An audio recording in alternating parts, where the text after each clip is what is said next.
आमची मागणीच ती होती की नगराध्यक्ष पदाचं तिकीट भारतीय जनता पक्षाला पाहिजे होतं. विधानसभा असू द्या, लोकसभा असू द्या, दोन्ही निवडणुका शिवसेनेच्या चिन्हावर होतात. आम्ही भारतीय जनता पक्षाच्या चिन्हावर नगराध्यक्ष पदाचा उमेदवार असावा. आम्ही उमेदवार नव्हतो, पण नगराध्यक्ष भाजपचा असावा ही आमची भूमिका होती. पण त्यांचं महायुतीत काय ठरलं काय नाही आम्ही त्याच्यात सुकाणू समितीत नव्हतो आणि ती जागा शिवसेनेच्या वाटेला गेली.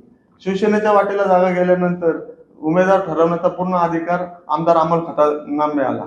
आमदार अमोल खताळांनी सामान्य कार्यकर्त्यांचा विचार करण्याच्या ऐवजी त्यांच्या घरातच उमेदवारी देऊन टाकली. म्हणजे आपण जे घराणेशाहीचा आरोप तांबे थोरातांवर करतो त्या आरोपालाच हरताळ फासला गेला.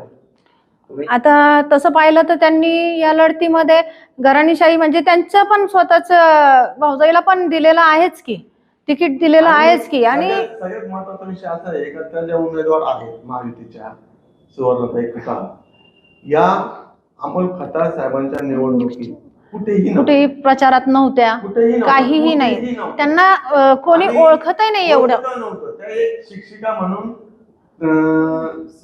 सह्याद्री शिक्षण संस्थेमध्ये त्या शिक्षण संस्थेत काम करतात आणि अचानक त्यांच्या नावाची घोषणा होती कशी आणि कोणत्या बेसवर होती आणि त्यांचं शिवसेनेसाठी योगदान काय, त्यांचं महायुतीसाठी योगदान काय, सरळ सरळ तसं दिसतंय. आता ती उमेदवारी जी आहे ना खताळांची, ती उमेदवारी स्पर्धेत राहिलीच नाही. स्पर्धेत ती उमेदवारी राहिली नाही. स्पर्धेत फक्त सरळ फाईट होणार आहे. मैथिली तांबे आणि मेघा भगत यांच्यातच सरळ फाईट होणार आहे.